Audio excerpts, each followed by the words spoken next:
¿Qué tal? ¿Cómo están? Bienvenidos a Fútbol Lab, un podcast creado por Mario San Román, y os doy la bienvenida por donde quiera que me estés escuchando, bien por la página web www.msr-medioabogados.com o por Spotify o cualquier aplicación donde puedas escuchar mi voz o podcast. Tras el parón de selecciones, una de las noticias que más se está hablando en el deporte es del gran número de jugadores lesionados de gravedad que ha tenido este parón, como por ejemplo puede ser las lesiones de Camavinga, las de Vinicius, las de Gavi, Oyarzabal, Ter Stegen, Muriqi, Haaland, Rashford, así hasta una nómina de hasta 20 jugadores, de los cuales 8 pertenecen a clubes de la liga. Pues bien, en el episodio de hoy vamos a hablar del programa de protección de clubes de la FIFA, que para aquellos que no lo conozcan es un fondo que pone la FIFA a disposición de los clubes para pagar el salario correspondiente que tiene el jugador bajo esa lesión, bajo una serie de condicionantes que tienen que cumplir los jugadores lesionados. Y es que, como siempre suelo hacer en todos mis episodios y también en mis clases, vamos a comenzar por el origen, donde vamos a comenzar pues por qué se crea el fondo, cómo funciona, las modificaciones que ha ido teniendo y estas modificaciones por qué se han realizado, y vamos a terminar haciendo un desglose de cuándo es aplicable, es decir, cuándo se aplican este tipo de fondos, estas indemnizaciones, y cuándo deberán de ser pagadas por la FIFA a los clubes. Pues bien, para entender el programa de protección de clubes, lo primero que hay que hacer es entender los orígenes de la Asociación Europea de Clubes, por sus siglas ECA, que datan aproximadamente del año 2000. Y es que en el año 2000, cuando los clubes más influyentes se unen, es decir, los clubes más influyentes y más poderosos se organizan para formar un grupo privado que se denomina G14, se unen para luchar contra unos intereses. Y es que este grupo nace con el objetivo de protegerse ante los mandatos de la UEFA y de la FIFA sobre la cesión obligatoria de jugadores a las selecciones nacionales. Y aquí el pensamiento en su momento era, oye, si yo ficho al jugador, le doy sus cuidados médicos, los entreno y le pago su salario, ¿por qué tengo que ceder mis jugadores de forma gratuita a la selección? Y es que este pensamiento tiene todo el sentido del mundo y no tiene sentido que tú formes al jugador, que lo cuides, que le pagues su salario para que luego lo cedas a la selección de forma gratuita y que otra entidad o que otra organización pues explote de forma gratuita esos jugadores que a ti te están suponiendo un coste.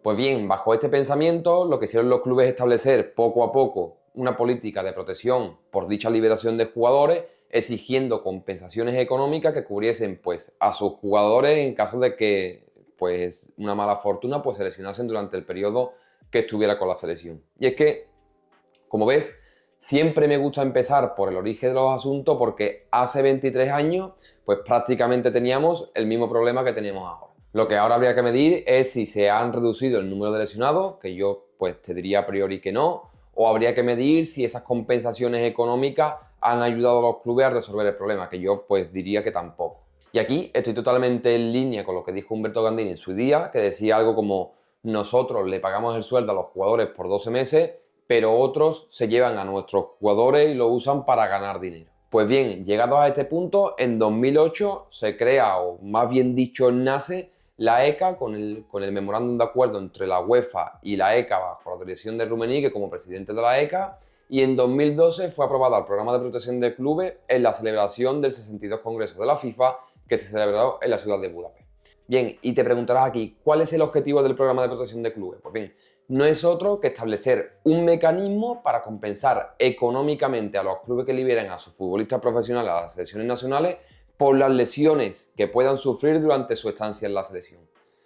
Para no extender mucho el episodio y porque además esto se explica en las clases de nuestro programa en Derecho Deportivo aplicado al fútbol, vamos a explicar el boletín más reciente que fue publicado en junio de este año, en junio de 2023, hace apenas unos meses.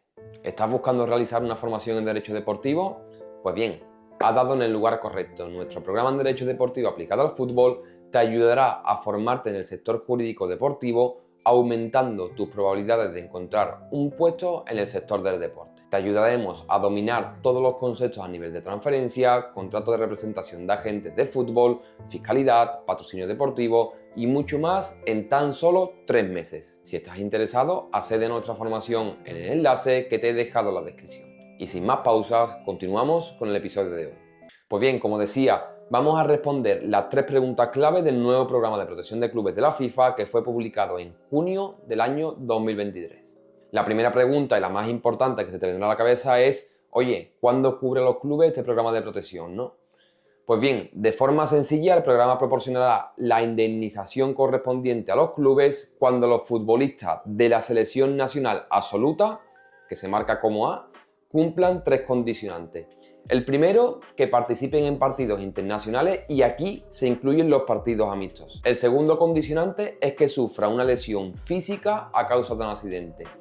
Y en tercer lugar, que esa lesión, es decir, que ese accidente que se produzca, provoque una lesión que se prolongue durante más de 28 días consecutivos. Por lo tanto, siempre que se cumplan estos 3 requisitos de forma acumulativa, la FIFA va a pagar el salario, como ahora veremos, a los clubes. La segunda pregunta pues podría ser: ¿cuál es la indemnización que ofrece el programa de protección de clubes? Es decir, ¿cuál es la indemnización que la FIFA tendrá que pagar a los clubes en el caso de que se cumplan esos condicionantes de forma acumulativa? Pues bien, según el boletín técnico, el programa paga a los clubes de fútbol una indemnización máxima de 7,5 millones de euros por cada futbolista y por cada accidente.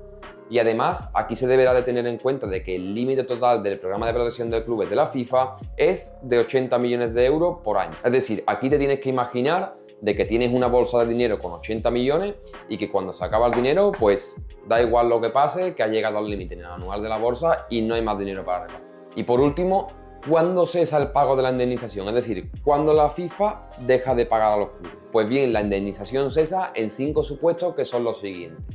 El primero es que el futbolista ya no sufra la incapacidad total temporal y que pueda entrenar o que pueda jugar los partidos, es decir, lo que ocurra primero. En segundo lugar, que el contrato del futbolista llegue a su vencimiento y por lo tanto pues no exista vínculo contractual entre el jugador y entre el club. Y es que esto tiene todo el sentido del mundo, porque si el club no tiene contratado al jugador, por ende tampoco tiene que pagarle. Entonces no tiene sentido, no tendría sentido que la FIFA tenga que pagar al club cuando el club no tiene que pagar al jugador. En tercer lugar, si el futbolista, por desgracia, que Dios no lo quiera, falleciera o cambiara de ocupación, pues la FIFA no tendría que pagar al club por el mismo principio que hemos mencionado anteriormente. El cuarto supuesto es que cumpla el periodo máximo de indemnización, que es de 365 días, es decir, cuando llegues al año, pues esta prestación que se paga al club, pues finaliza. Por lo tanto, aquí lo que necesitas saber es que primero tendrás que cumplir o que existe un periodo mínimo, que es el periodo de espera, que son de 28 días consecutivos para que se cumpla con el supuesto de hecho, y saber que al año pues finaliza la prestación, es decir, a los 365 días. Y quinto y último, cesará el pago de la indemnización cuando lleguen a los límites máximos, bien sea el de 7,5 millones, por ejemplo en el caso de Neymar, que se agota en 2 meses, o cuando alcance el límite total de los 80 millones de euros anuales. Por lo tanto, todas las lesiones que ha habido durante este parón de selecciones y que superen los 28 días consecutivos, pues están sujetas a la indemnización por parte de la FIFA. Y aquí un ejemplo pues podría ser el de Gavi con la selección española o el de Neymar, como hemos comentado, con Al Hilal, aunque con la lesión de Neymar permíteme tener mis dudas porque no sé si existe una cláusula de suspensión o de reducción de salario en caso de lesión, aunque igualmente pues a priori cumple con todos los condicionantes exigidos por el boletín técnico y por lo tanto la FIFA tendría que hacerse cargo de su salario. ¿Y cuál es la reflexión de este episodio? Pues que creo que sería conveniente dar una vuelta más a los periodos de descanso de los jugadores y a la coordinación de los calendarios internacionales. Y es que no hay más que ver una serie de estadísticas para saber pues, de la gravedad del asunto, ¿no? Como puedes ver en la pantalla, la carga del trabajo inicial de los dos jugadores pues, son bastante diferentes. Vinicius empezó su carrera profesional antes de cumplir los 17 años y a los 18 años ya había disputado 2.000 minutos en 49 partidos, mientras que Ronaldinho apenas acababa de debutar. Pues bien, vamos a continuar con el siguiente gráfico, que simplemente por matizar se refiere a los daños sufridos por los músculos, ligamentos y tendones del cuerpo durante la temporada 2022 y 2023.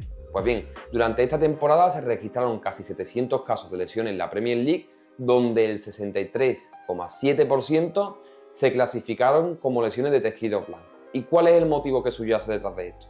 Pues que los ajustes en la programación crearon una considerable acumulación de partidos que tuvieron que completarse en los meses de primavera. Y todo ello hay que unir a la congestión de partidos que vino después con los partidos celebrados de la Copa Mundial. Y en términos muy similares, pues como veis en pantalla, estuvieron los clubes de la Liga, también los clubes de Bundesliga y de la Serie A. Pues bien, con esto finaliza el episodio de hoy. Simplemente antes de finalizar, pues comentaros de que Estamos apenas ya de unos 10 días para finalizar el plazo de inscripción para nuestro programa en Derecho Deportivo aplicado al fútbol. Si estás interesado, te recomiendo que accedas a través de enlaces que te voy a dejar en la descripción y que reserves tu plaza para dar comienzo en este programa y que no te queden sin una de las plazas que hemos ofertado. Y por último, aunque seguramente que sí lo haces, pero por si eres una de esas personas que aún no me sigue en Instagram, mi usuario es @abogado derecho deportivo, donde diariamente pues, comparto consejos, noticias de actualidad del ámbito del fútbol y aprendizajes como los que hago aquí en YouTube, pero de forma más recurrente. Así que si no lo haces, dirígete y sígueme para estar actualizado sobre todo en derecho deportivo. Y como siempre, es un placer haber compartido este episodio con ustedes y nos vemos en el próximo episodio. ¡Chao!